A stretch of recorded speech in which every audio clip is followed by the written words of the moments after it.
Coach Sando, here we are. Yes. Thanks for joining me. Thank you for having me. I want to focus it on your training process and the Equistrength high performance system that you've built, the why, the how. Can you take me from a high level? Yeah. So in the collegiate environment that I was in, I was very fortunate to work with my previous boss, who was very skilled in bringing lots of professionals together and creating this environment where everybody would focus on the main goal, which was the athlete, and making them have this optimal level of performance. So it was our strength and conditioning director, our head athletic trainer, which is physical therapy for sport, sports nutrition, sports psychology, tutors, anybody that came in contact with an athlete that was of relevance, they'd all meet, share files, and create this high performance system to make sure that on Saturdays or Sundays, depending on where you're at, right, in pro or collegiate, you would get the best athlete all the time. I loved it. I loved the theory. I loved the application of it. I loved working with a team. And so I wanted to bring that to what Coach Sando training is. I think everybody might think like Coach Sando, that's what he named his company after himself. In college, that was my name. And I always wanted to keep that. It wasn't so much like the Tony Sandoval. It was the Coach Sando because we're going to do things differently than the general fitness. I don't even like using the word fitness, but people, that's what they recognize. Sure. They don't recognize high performance. Yeah. And it's a program and it's established and something that I suspect you continue to refine and improve over time. Would you agree with that? Yes. You know, as you're talking about your system, I'm like, I can't help but relate it to my own. I'm an agency owner. Yeah. I have teammates with various skills all doing their role as part of the design and then development of websites, right, of projects in which we undertake. So it's very similar in the sense of there isn't one person with all of this knowledge and all of this skill that somehow can, you know, affect these things, right? Right. It takes a village. And it seems that that's essentially the core, is you bring this all together into one customized platform specific to your target. Exactly. And in this high performance system, in my environment and with what I work with, the athletes that I do, I kept it simple. 4 pillars in our high performance system. We're going to have the physical component, the physical preparation, if you will, where we're going to work on the different types of strengths, stability, balance, the things that they understand. But we're also going to work with the mental performance side, improving confidence, having show resilience, being able to document their shows and being able to look back at their notes, create more goals, and that way they can keep improving.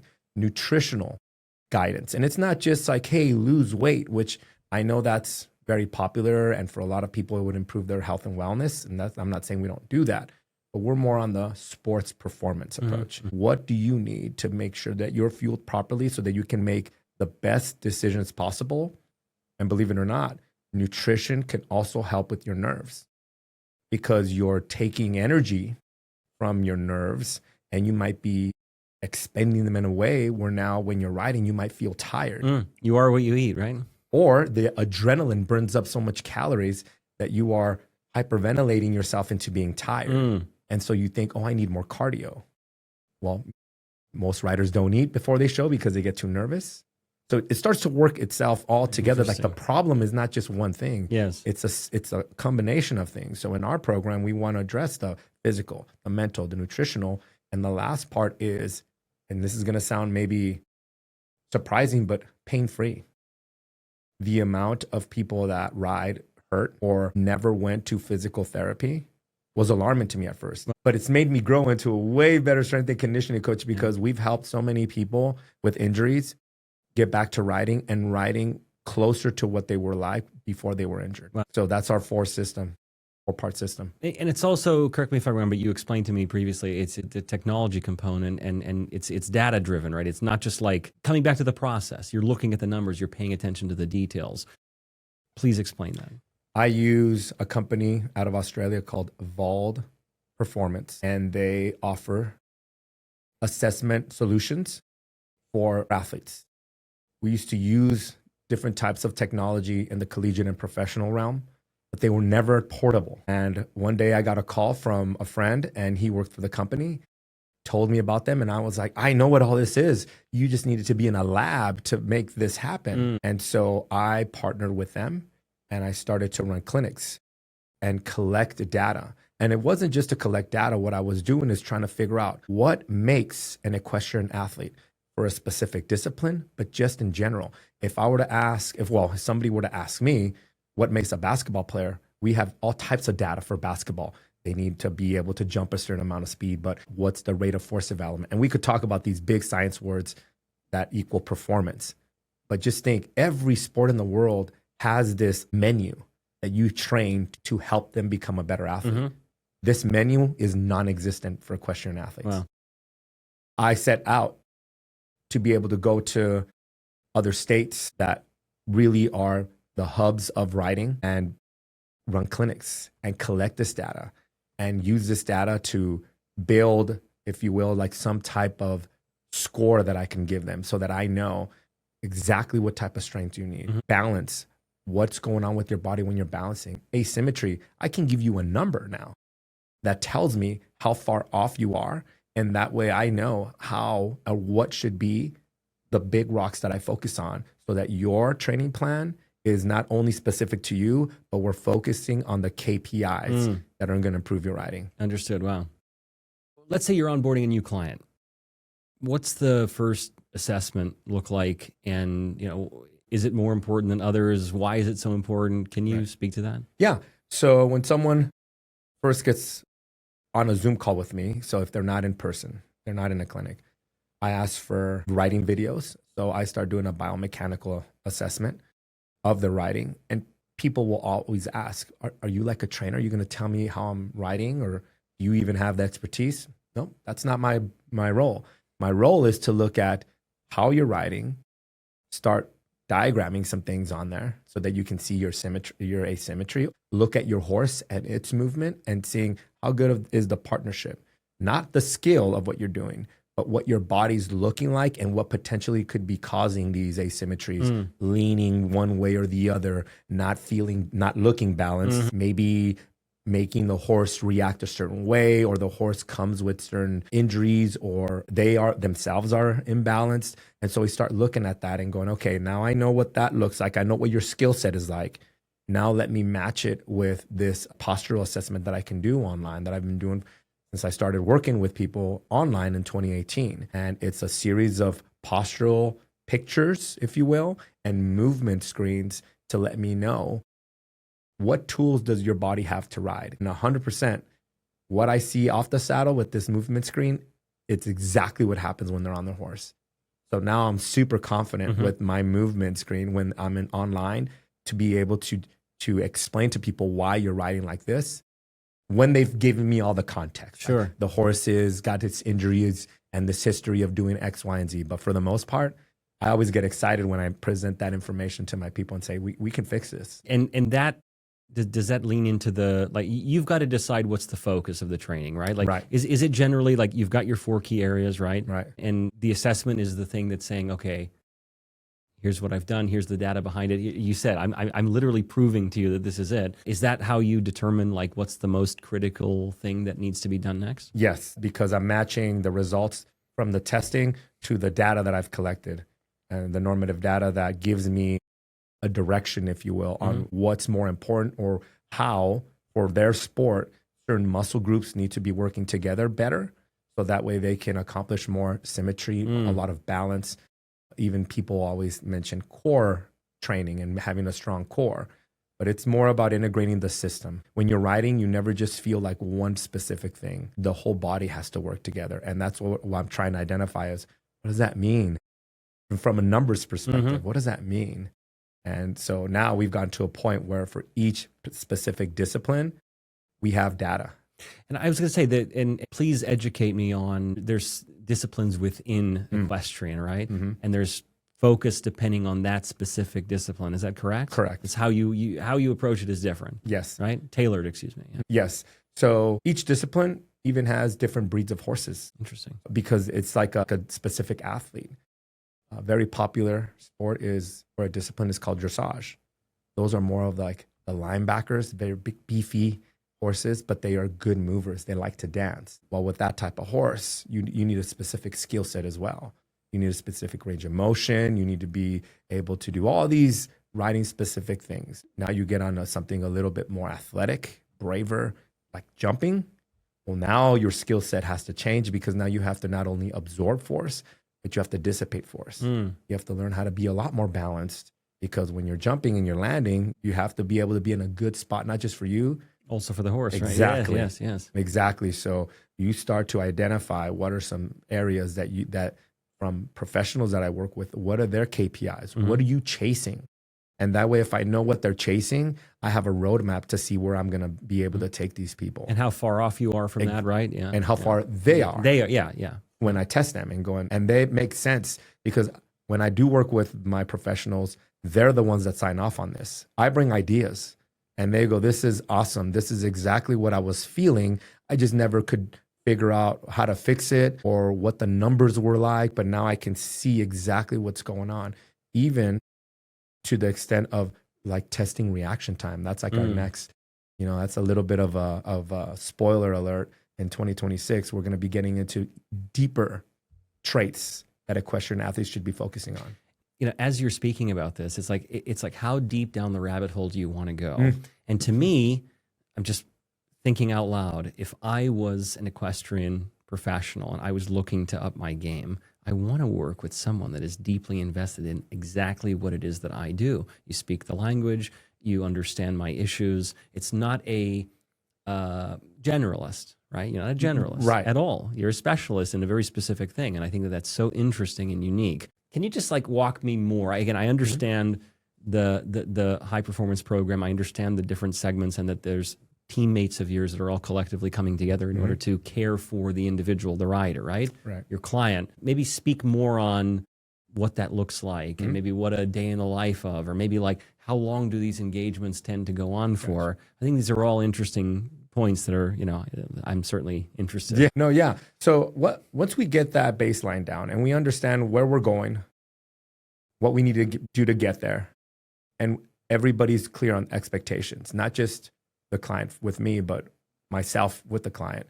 Then we start building out the program. We work through an online app, and the app is very general in the sense that it's catered to a lot of fitness people, but we use it because it's tested to be efficient, effective. There's very little IT problems, and people understand it. And I always tell people, we want to make sure that you're able to enjoy your program, that you open the app to actually use your program, or else it's not a good program. Sure. Our staff their jobs are to check your consistency. So keep you accountable by looking at your workouts, seeing how long it took you, asking questions. Did you enjoy it?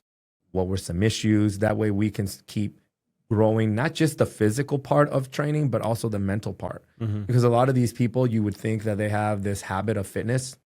And I'm saying fitness in general terms. No, we have to also build that. Everybody thinks it's just about training the body and getting me out of pain. We spend a lot of time with our mental performance coach understanding what motivates you. Why are you doing this? What motivates you? But then what are your values? Because eventually motivation is going to run out. It's finite. We have to get them from that phase of motivation to understanding what their values are and now make it something that is a habit, not emotionally based. Because I'll always say, when you're going out there and cleaning after your horse, you're grooming them, you're mucking stalls and all that stuff that entails, nobody's emotionally tied to that. Nobody's like, oh, I'm not motivated, so I'm not going to go do it. No matter how early, when you do it because you know it needs to be done.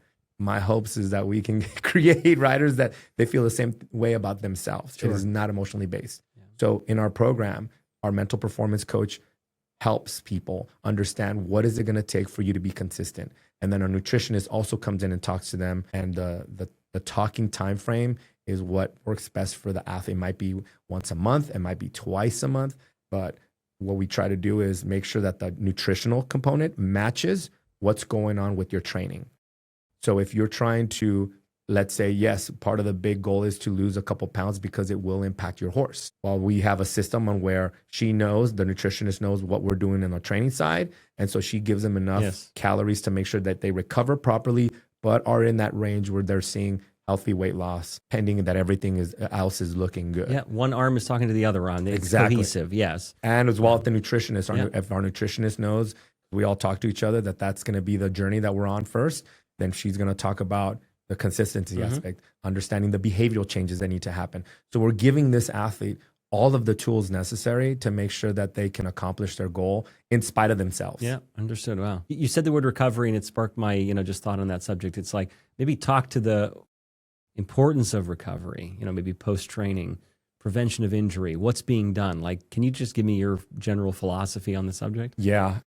There's a lot of battles in trying to educate people, because the biggest, I think, thought process is, well, it's never been done before, and this sport has been doing awesome without it. And my defense, and I try to be nice about it, is, you know what was also awesome back in the day? Outhouses. But somehow indoor plumbing made things cooler, and now who uses an outhouse? And I'm not saying that the before was an outhouse, but I'm just saying there is developments in science, in training, that up your level of training, up your overall level of athleticism, right? So when I use those terms, people then will start to understand that when you're training and you're deciding to do a training program, that you're going to take upon this journey to be able to not only do things because your riding is dependent on it, but for yourself, you're making yourself a lot better. You're making yourself a lot more resilient. Recovery is about being able to meet the demands of life and being able to then have the ability from a physiological standpoint to handle stress and the physical component that require recovery. So we always preach in our program, we're going to create a program that you might think is not necessarily blood, sweat, and tears, but you might not need it. You might need to be doing 100% of the 75% that you have available, because you're going to be overspilling. Yep. So in our training programs, we map out the programs that are going to be best suited for your recovery. Yep. That way you understand workload. And so we manage workload. We tie it to how many times you're riding throughout the week, so that every time you're riding, you're not clogged with a lot of stress or mentally tired, because when you're mentally tired, then your reaction time takes an impact on that. So then now you're not there. And most importantly, I think I mentioned this earlier, is your horse knows when you're too stressed. Your horse knows when you're tired and ornery, and your fatigue level, meaning, or your patience, starts to decrease. So the ability for you to handle a lot more, we'll say, bad reps, and your frustration level starts to increase. We want to make sure that when you are riding a horse, that your level of frustration tolerance is very high, because then you can breathe and you can enjoy yourself. And a lot of people, they try to, but then there's bad days. I'd like to think that for the most part, those bad days can be managed with proper recovery. Whether it's nutritionally, we're going to make sure that you educate yourself on how to recover eating well. Whether it's making sure that you have a performance journal that our mental performance coach may ask you to do, so that you, from a mental standpoint, have somewhere to dump all of your ideas, so that you're not having a lot of anxiety. And from a physical standpoint, we're going to make sure that you are getting the proper workouts that will help you recover, or even if it's a dedicated routine, so that you're breathing a certain way, so that you're stretching a certain way, so that from a nervous system standpoint, you're recovered. I love it. Is there some things that generally your clients start to notice when beginning your program? Is there some timeline you append to this? Is it very specific to each rider? Can you speak a bit on that? Yeah. I'd like to say it's very specific to each rider, but my staff and I will share messages that people send us, and it could be as easy as a month that they notice something different. I'm noticing my leg is doing something that it hasn't done before. I'm noticing I'm a lot calmer. I'm noticing that I have a lot more energy. And this is after a month, and I'm going, we would call that newbie gains. But in the terms of performance, I think what they're understanding is, when you are managing load, meaning the amount of work that they're doing. And a lot of these riders, I love them, and they're my people, because they're the toughest, hardest working athlete out there. These people do the craziest things, and under duress and whatever adversity, it doesn't matter because they love their horse that much that they're going to do whatever it takes. But with that being said, it's almost like I have to reel them in and say, if you do these things, and I know it's not going to feel like a workout, but I want you to think about it as a training session. It's a tool.